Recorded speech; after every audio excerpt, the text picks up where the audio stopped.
In big news, the Bureau of Civil Aviation Security has revoked the clearance of Turkish company Celebi airport services. This order has come days after Turkish President Erdogan openly backed Pakistan and condemned India's Operation Sindoor. However, that's not all. He went a step ahead and, of course, supplied drones to Islamabad that were used to target civilians across Indian cities last week. Now, Turkey has been facing massive backlash over its support to Pakistan, with a large number of Indian tourists cancelling trips to the country in the last few days. As the Boycott Turkey chorus grows in India, the government has directed Celebi to immediately hand over to the company all ground handling facilities to ensure uninterrupted operations.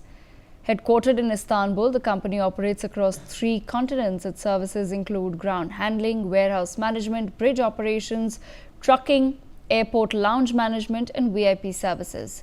Prior to its clearance being revoked, Celebi operated in 9 major airports across India, including Delhi, Mumbai, Chennai, Bengaluru, and Hyderabad. Meanwhile, the firm has rejected the speculations that Turkish President Recep Tayyip Erdogan's daughter was one of its owners, saying that it has no links with her. The Turkish company has responded by stating that they are not a Turkish organization by any standard and adhere to globally accepted practices of corporate governance, transparency, and neutrality. Celebi maintains that it has no political affiliations or links to any foreign government or individuals. Even so, the firm's stocks are at this point in time plummeting, registering a loss of 222 points. Celebi stocks have fallen by about 10% in a single day. Are measures that are being taken by India going to have any impact? That's the larger conversation we have. With me on the broadcast, Dr. Sharad Kohli, senior economist. We have with us Wing Commander S. Sudhakaran. Also, Mr. Surinder Singh Lali, foreign affairs expert, and Ambassador Prabhu Dayal, former diplomat, with us on the broadcast. Let me begin with Sharad, just to get an understanding of some of the numbers that we've been looking at in the past few days. Sharad, it all began with a boycott Turkey call from the tourism sector. And basis the numbers that have come out, Turkey earned 42.9 billion rupees last year from Indian tourism. We've now seen that the trade sector and the commerce sector has also come out and said that they want to stop all sorts of trade with Turkey and Azerbaijan. And we've also learnt that Celebi has been asked to immediately stop all operations across Indian airports. Sharad, from a strictly economic point of view, in your perspective, how much do these moves really impact Turkey? Well, good evening, Devika. Good evening to my fellow panelists and Newsx viewers. Well, they're going to make a lot of impact without a doubt. Although for tourism, I'd like to present some numbers, the 3,500 crores, of total tourism revenue which Turkey was generating from India constitutes about 1% of their total tourism, But then the important aspect is that a lot of this revenue, in fact, about 1,000 crores was coming from Indian wedding destinations, which were being chosen in Turkey over the last few years. That was really picking up. In fact, the growth in the destination wedding was about 20% per annum, which means it was an upcoming sector, and the contribution of revenue from the wedding destinations was increasing in terms of the total tourism revenue. So I think that is going to hit them hard because it was serving the hotels, the decorators, the event managers, and so forth. A lot of local caterers and everything else which Turkey was serving to the Indian weddings. That is going to be impacted. And I think the good thing is that the Indians have happily accepted. I know a lot of families who were destined for Istanbul and Ankara who decided to cancel. I mean, one of the families was telling me they lost about 45,000 in the cancellations because, the tickets were too close and they could not get the full refund. But they said, we got no regret. We are happy to take this loss for the sake of our country. We cannot be supporting a country. We cannot be contributing to the economy of the country, which is into proxy terrorism. It is standing by Pakistan, supplying drones, and those drones are being launched into our territory for all sorts of nefarious purposes. We cannot allow that at any cost. Then comes CAIT. Now, CAIT, Devika, has got about more than 6.5 crore trading members. The decision by the Secretary General Praveen Khandelwal, who's also a member of Parliament now from Delhi, he's the Secretary General. He announced, and the members happily accepted that we are not going to do trade with Turkey anymore. The quantum of trade we are looking at in 23-24, Devika, the total quantum was about $10 billion, where India has a trade surplus with Turkey. We were exporting more than what we were importing. But in the last year, it fell down and came down to $7-8 billion. I think the feelers have started coming about Turkish approach in terms of geopolitics and in terms of being anti-India on a lot of issues. So I think the trade was already falling, but if India decides on a trade embargo, which I feel may be the next step, that all imports and exports from Turkey we stop. We import, some Turkish marbles and fancy vegetables and a little bit of iron and steel from them. There's nothing we are going to lose. But in terms of Turkish economy, there's a lot to lose. We should not forget that the Turkish economy right now is in shambles. Inflation is more than 50%, which means every time you go and buy something, you probably end up paying more even if you're going after 2-3 days. More than 50% inflation is a crazy inflation. We take it as a case study. When we take up inflation as a study in economics on which countries suffered the most, so it's a case study. Turkish lira, the currency, has fallen down by more than 1400%. Can you believe the loss of currency value? Borrowing cost is shooting. The cost of capital. So the businesses cannot start, they cannot borrow from the banks. So not that Turkish economy was in a hunky-dory condition, when it could afford this. So I think this is going to hit hard. Maybe in a normal situation, this could have been a small constituent of the total international trade being done by Turkey. But in the condition in which its economy is right now, this is going to hit them where it hurts the most. And I'm so glad that the traders is also happily accepted, and they want to cancel all the imports being done from Turkey and the export. We were exporting machinery, we were exporting mineral oils, we were exporting pharmaceuticals, chemicals. There was a long list, and for some of those products, Turkish used to wow. They used to say, wow, this is the price they used to get for these items were not available anywhere in the world. So I think they're going to suffer now. And I'm sure the government of India will consider in the times to come an embargo if Turkey doesn't come on terms. And I think we should also make sure that we supply weapons to the countries with which, although my fellow defense experts would be in a better position to comment, but I feel if we can supply, equipments like BrahMos to Greece, on which Turkey doesn't see eye to eye at all, it'll be tit for tat. What they did with Pakistan, we can reciprocate and do the same for Turkey. So overall, I think we can squeeze Turkey. We should also move to international trading partners of Turkey and try and discourage them from exporting or importing from them. And we can, step in and make sure to provide those merchandise at a lower price, Devika. Right, absolutely. I want to bring in Ambassador Prabhu Dayal into the conversation as well. Ambassador Dayal, I want to understand from your perspective, when the Prime Minister of India comes and says that we will no longer differentiate between terrorists, terror groups and masterminds, and governments that are backing terrorism and are sponsoring terrorism and are under the influence of terrorism,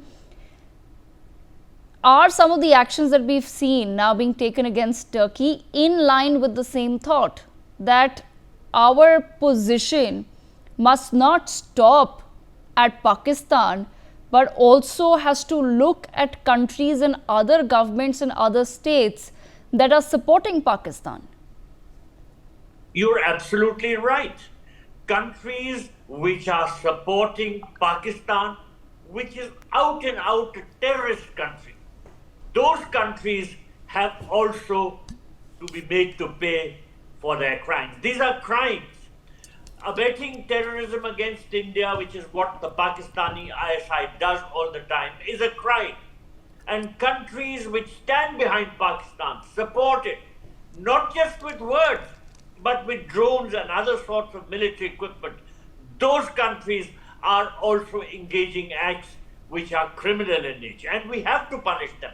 So I'm very happy that Indians across the board have united and are taking action to boycott Turkey, and also Azerbaijan. Let's not forget, Azerbaijan is also a country which is engaging very mischievously in supporting Pakistan.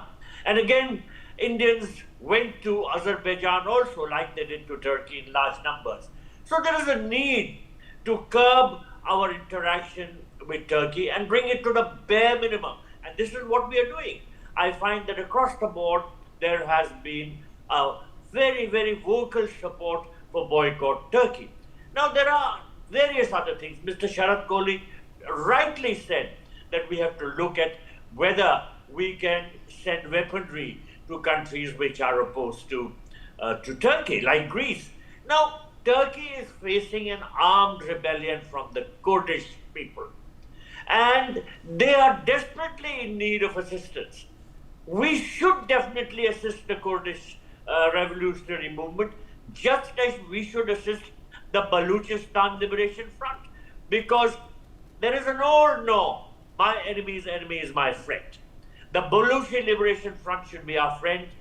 The Kurdish Liberation Party should be our friend. We should assist them. In addition, there is a need to speak loud and clear about the human rights violations which are going on all the time in Turkey. The leader of the opposition, who is also the mayor of Turkey, who stands a very good chance of overthrowing Erdogan, he's locked up, he's in prison, along with thousands of his supporters. This is what Turkey is up to. It is crushing human rights, and we have to speak out loud and clear about what is happening in Turkey. Let's not forget, the European Union has condemned human rights violations which are going on in Turkey. So Turkey has never missed the opportunity to speak out against India. It always includes a reference to Jammu and Kashmir in line with the Pakistani position when addressing the United Nations forums. Similarly, at the OIC, Turkey has repeatedly sided with Pakistan and taken up an anti-India position. So it's high time we did the same. There is also a need to downsize the Turkish mission. In fact, there are calls from various quarters that we should not even have full ambassadorial relations. We should down it to the level of the charge d'affaires. So there is a whole lot of action that is likely to be taken, will be taken, and needs to be taken, because if this is the way Turkey has responded to the great gesture that we took to help it when 2 years ago it went through that earthquake phase, we gave it all the assistance under Operation Dost. We were friends. We said, you are part of our larger family. And this is what Turkey has done in return. It has given drones and military equipment to Pakistan to be used against us in warfare. We should take whatever steps are necessary against this rogue country. Absolutely. Let me bring in Mr. Surinder Lali into the conversation. Mr. Lali, I want to understand from your perspective as well. Do you feel a lot of times people think that these are certain soft measures that are being taken? It's not as though our government has necessarily come out and said anything against Turkey or against Azerbaijan, but these are decisions that are being taken by the people of India when they decided to boycott Turkey as a tourist destination. Then decisions have been taken by the trade association, decisions have been now taken by the aviation sector, but largely these are seen as certain soft measures. Do you feel that this is enough to send a message, or is it more than enough to maybe even pinch Turkey? Thank you, Devika. It's a pleasure and honor for me to be here. And the only problem in being with a panel with people who are far more distinguished before me and speak before me is that I'm not left with much of it, but I'll still start with what I have to say. Devika, as you said, and Mr. Kohli in a very elaborate manner, quoted the figures of the deficit of the trade, and even we are 1%. It doesn't bother me. For me, we the people need to stand with our armed forces. We need to stand with our all national conscious. I mean, if a country is involved in supplying drones to Pakistan, which are further found in Punjab and have been responsible for the loss of lives, I'm going to take the liberty and say that for me, Turkey is the new Pakistan. Because the way it has been openly going against us at various forums, as the ambassador rightly said, be it at the United Nations or the OIC or Pakistan on the Kashmir claim, but also on CAA and NRC. It openly came out and spoke against us. So, much beyond the financial gains and losses, we need to stand with we cannot empower people with employment and money, which further has the blood of innocent Indians, and the trade bit, I'm not going to get into the apples and the marble and the figures, but all I have to say is 3.3 lakh tourists. Can you imagine the security risk that is to them, which are in Turkey? Because you see in a lot of countries in Western economies, now there are these loose fringe elements who simply go and drive their car into people sitting in a restaurant or tourists, at an archaeological site. For me, that's a bigger concern that 3.3 lakh tourists are exposed to the ideology of an individual who is no less than Pakistan. Number two, Celebi, the company. Imagine the security risk, and I'm so glad the decision has been taken because they handled 100,000 flights, 1 lakh flights, 5.5 lakh tons of cargo. So imagine the vulnerability that we have to face with a rogue nation like this, because it's Erdogan's daughter who's part of, a stakeholder in that company. Indigo has a code share. Air India Express is using them to service their airlines, their aircrafts. So for me, the larger issue is that we have to set the right message to economies and to other economies across the world that this is not the old Kadi Ninda wala India. We have been nice enough to supply vaccines. We have been courteous enough to help them with the earthquake, the medical teams and the doctors. And what have they been doing? Sending their engineers to Pakistan who were involved in training. And I believe it is alleged that 2 of them died in Pakistan in the process of, when we bombed.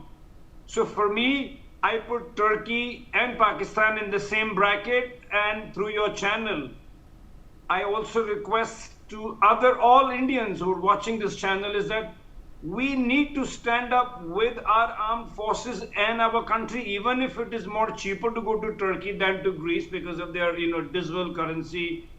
We need to do things that set the right message, because these are people who are fighting, sacrificing for the sake of us, so that we can, sleep in comfort at home and our children can go to school and our children can do what they want to do in life. So I think it's very important, and I'm absolutely proud of the decisions that the Marble Association or Mr. Khandelwal's lobby has taken, or Apple Association has taken, that certain things are more symbolic than the financial bit. And of course, it's going to hurt them too. It's going to hurt them really badly. We should now be, instead of, we should be more aggressive with Turkey. Their human rights record, they've jailed the opposition leaders. So we should now go out and create a lobby, like I believe 40 people or India are going to create the right narrative, because, the West has also been very conveniently quiet. And it's really sad. It pains my heart when they put us and Pakistan on the same platform. Donald Trump, I don't expect much from him, but I think it's a great effort that I think 8 teams are going across the world and letting people know that the biggest injustice or disservice you could do is put us and Pakistan on the same platform. Thank you, Devika. Okay, on that note then, I want to bring in Vinkamara Sudhakaran. Vinkamara Sudhakaran, you've heard what the previous speakers have had to say, but I have to play a little bit of the devil's advocate here. Because one of the larger questions that everyone is also asking is that since we're taking such a strong position against Turkey and Azerbaijan, the thing with Turkey and Azerbaijan is that at least they've been extremely transparent and open in their support to Pakistan. But there are nations that, such as China or such as the United States of America, which through means like the IMF, continue to pump in money into Pakistan.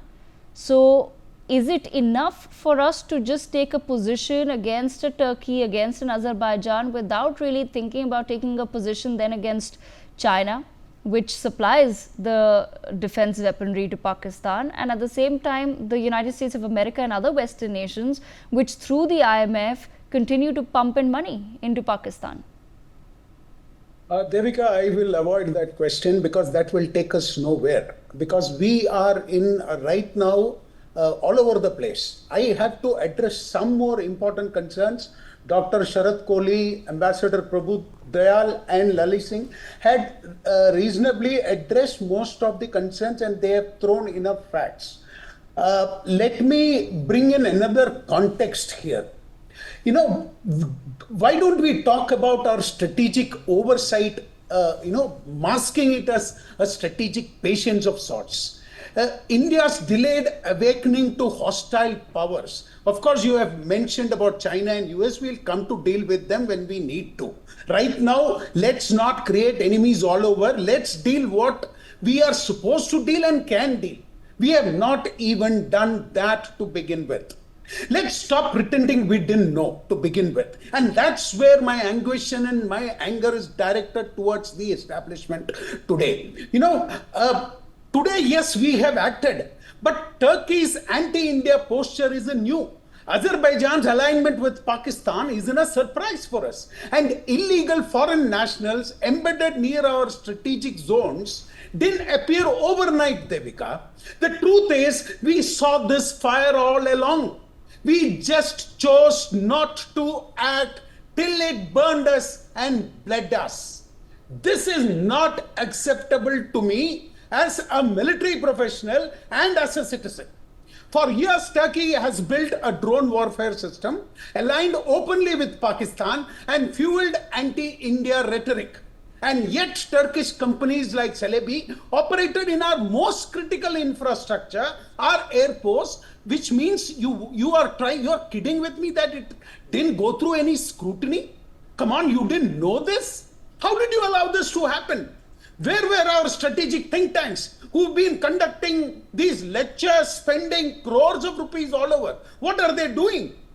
Where was our security intelligence architecture? I now question the establishment. Where is my hostile nation register, which should have chronicled and documented each of this and should have reacted? Why are we so reactive in nature? This isn't just geopolitics, Devika. It's about natural negligence. It's about national negligence, that I would say. From 2016 to 2025, we've all along known that there are illegal Bangladeshis and Pakistanis in sensitive regions. Some have given birth to over 100 children. They have got 3 generations living here. NRC debates, CAA protests, and Intel alerts. We had the data with us. So what went wrong? Why didn't we throw these Pakistanis out from India in 2016 or 2019? After all, they were illegal. Political will existed, but implementation, I'm telling you, is faltering across the board. And this is my perennial complaint to the government. Bureaucracy is very hesitant, and it is living in its own la-la land. It's time that the government spanks the bureaucracy and get them on their feet. I am disappointed, be it Startup India, be it Make in India, these schemes are good. But when it comes to implementation, we are just all over the place. I have to say the agencies have not coordinated here, and maybe some feared controversy more than they feared infiltration. That's why this infiltration has been happening in this country. It's now time for accountability, Devika. I don't want any further excuses. For God's sake, we have arrived at a superpower. Our armed forces have proved to the world that in 3 days, we have decimated a nuclear power. What the world feared in terms of nuclear, we have dealt a death blow to Pakistan so that it went and knelt down in front of Trump. Despite doing all these things, if we pretend to act like a power which requires validation, which requires help from foreign agencies, then I'm sorry, we have not arrived. If we really think that we are a superpower, we better behave like one. We take the responsibility of one. We cannot be like this all over. Let there be a process-driven system. Let people be accountable. Now, it is not only that we have acted against Celebi. I want Modi ji to question those bureaucrats who has approved this. Ask them what kind of validation have they done. Now, if they have not done this, please constitute an independent audit agency to check how many anti-nationals anti-national forces are within India acting against India. We always talk about the 0.5 ecosystem. That 0.5 ecosystem is perpetrated by the government. That is why we have snakes in the Ganges. These snakes have to be taken out and thrown into the Arabian Sea. They can go and live in the Pacific Ocean. They don't belong into India. And this is something as a message that we as citizens, we need to put these guys on notice. It simply cannot happen that, we are divided from within and the onus is only on the armed forces to give victory after victory. Mind you, this mindset can someday lead to the compromise in the efficiency of the armed forces. And they are our last bastion. Don't lose them. And if you lose them, believe you me, we will again be divided. It is not Pakistan which will be, cut into pieces. We risk the same thing if we don't mend our behavior. That is all I have to say now. Okay, the last word then with Ambassador Dayal. Ambassador Dayal, pertinent points there raised by Wing Commander Sudhakaran. Has the time come for India to perhaps create a hostile nations register? Well, Wing Commander Sudhakaran is absolutely correct in regard to the points he made. And these questions are being asked both within government and outside. Who gave clearances to Celebi, for example? What made us give these clearances? And a whole lot of other questions. Because security cannot be compromised with. And I'm sure government is taking adequate steps now. Perhaps the need was not felt to take many steps, but I agree also with him that we should have a list of hostile countries, hostile entities, and just keep them at a distance. There is no need to let any organization, agency, or any sort of outfit from a hostile country get involved with us. So I think we have got a few lessons from this recent experience that we went through. Not just that Pakistan will not mend its ways, but that there are a whole lot of other countries we have to be very careful about. Absolutely. On that note, I thank all of our guests for joining us on the broadcast.